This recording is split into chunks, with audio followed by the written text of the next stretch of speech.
Azil Saputra. Nah, ini lucu juga nih, lidah pecah-pecah dari SD, Ustaz.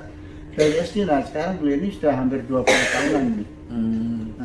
Lidah pecah-pecah itu biasanya bisa dikategorikan radang atau bisa Sariawan, ya? sariawan, iya benar. Nah ini ada kemungkinan kalau dari SD Mas Azil ya. Kalau itu dari SD, insya Allah itu ada salah satu orang tuanya Mas Azil yang cara berbicaranya itu atau sehari-hari dalam berbicara itu sering nyakitin, kata-katanya itu nggak enak didengar orang lain. Nyelkit. Nah kalau bahasa Jawa nyelkit ya, nggak enak didengar orang lain. Nah itulah kata-kata yang dilarang oleh Allah Taala. Nah ini Ustadz AB nih seturun nih nafsu mau makan katanya. Nah itu biasanya sariawan kalau bicara nyelkit. Itu kalau Mas Azil sejak kecil berarti orang tuanya ada yang bicaranya beliau itu nyelkit, walaupun nggak banyak bicara tapi sekali ngomong nggak enak di telinga. Nah itu jangan, itu anak-anaknya insya Allah ada yang pecah-pecah lidahnya atau sariawan nggak pernah bisa sembuh. Apalagi kalau suami istri berantem, ya begitu. Anak itu akan kesulitan terus. Ya, nah kalau sampai dewasa Mas Azil itu masih, nah ini ya, dewasa Mas Azil masih berarti Mas Azil kemungkinan itu cara bicaranya juga nggak enak juga. Jadi bisa aja Mas Azil ini termasuk orang yang dilebihkan dari sisi kepandaian. Nah biasanya kalau kita itu tidak bisa mengukur kepandaian kita, kadang-kadang kita itu omongan kita itu ngerendahin orang atau ngecek orang, nyelekit. Nah seperti itu Mas Azil. Mas Azil saya tidak menyalahkan Mas Azil. Ini penelitian saya yang saya berikan pada Mas Azil untuk nggak usah Mas Azil, semuanya ya, semuanya yang lidahnya pecah-pecah semuanya akan belajar. Karena memang kita disuruh oleh Rasulullah, disuruh oleh Allah itu untuk senantiasa berkata yang lemah lembut. Jadi pergunakanlah kalimatullah itu yang ada dalam Quran itu, kita pergunakan, kita amalkan. Lintalahum, lemah lembutlah kamu kepada mereka.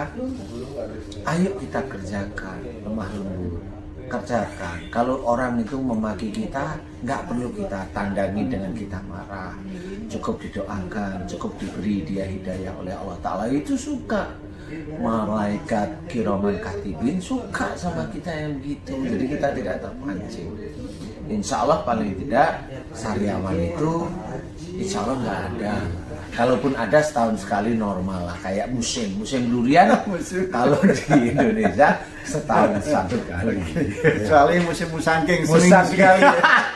seminggu sekali musim Musangking ini Pak Haji Hasan itu seminggu sekali. Musimnya hanya satu, itu tempatnya Pak Haji Hasan apa? Di mana Pak Haji Hasan? di klinik.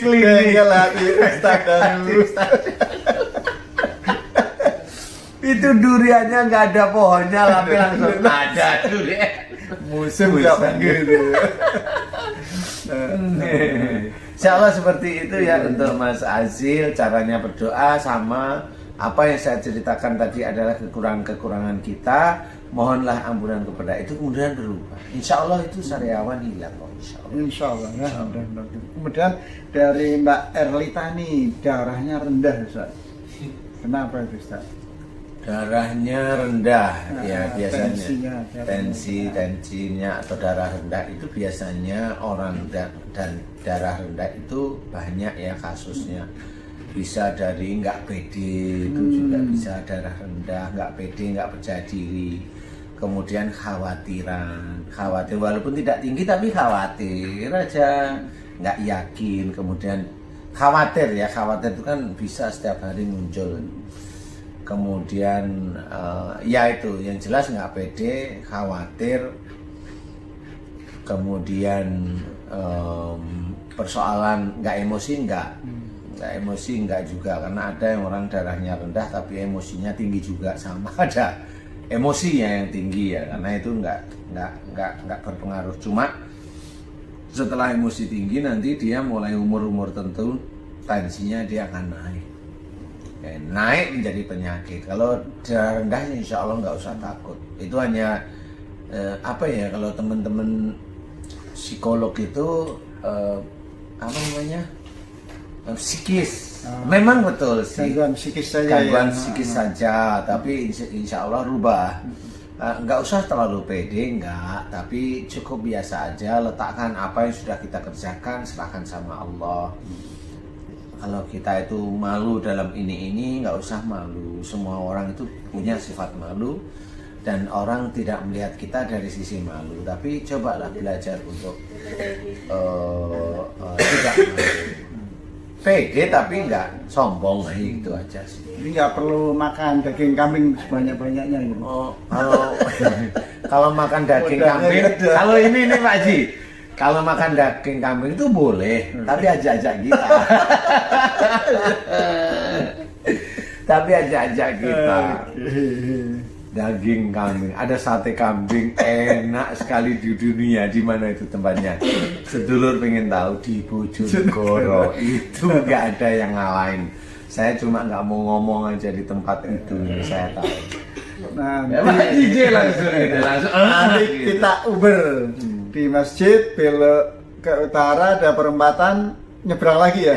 Belok kiri langsung ya itu di Masjid Bojonegoro ke utara dikit perempatan belok kiri daerah situ. Udah saya kasih bocoran.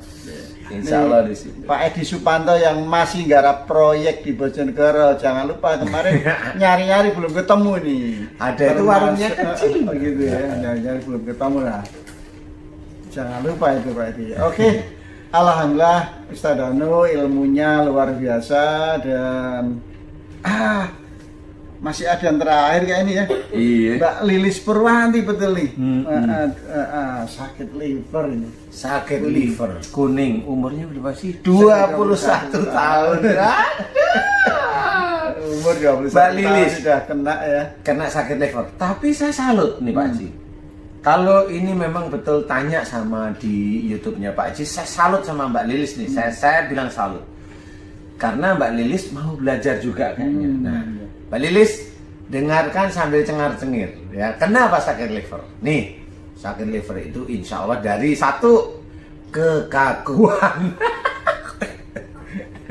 Kekakuan hati. Jadi Mbak Lilis itu termasuk kalau diberi masukan sama orang tua itu jarang mau nolak. Jarang mau nerima, maksud saya ya, jarang mau nerima. Nolak dengan emosi. Nah, walaupun emosinya nggak harus keluar ya, dengan emosi, nolak dengan emosi.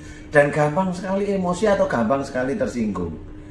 Tapi saya acungi jempol tadi Mbak Lilis Purwanti ya, saya acungi jempol. Serius nih, kalau Mbak Lilis itu betul-betul bertanya, ini harapan saya, Mbak Lilis dan teman-teman yang lain yang sering mendengar acara saya berarti ingin berubah. Inilah yang namanya hijrah, beneran itu seperti itu. Mau bertanya bahwa saya itu akan memberikan nasihat-nasihat insya Allah kebaikan, saya acungi jempol. Mbak Lilis ataupun siapapun saudara saya yang mau bertanya tentang penyakitnya, saya acungi jempol. Itulah perubahan, itulah hijrah. Bagaimana Rasulullah Muhammad SAW dilahirkan di muka bumi ini untuk memperbaiki akhlak. Ingat, untuk memperbaiki akhlak. Yang dulunya jahiliyah, orang-orangnya menjadi akhlak-akhlak yang baik sesuai dengan apa yang diperintahkan oleh Allah Ta'ala. Nah, saya khususnya mencoba untuk memberikan pengertian akhlak yang diberikan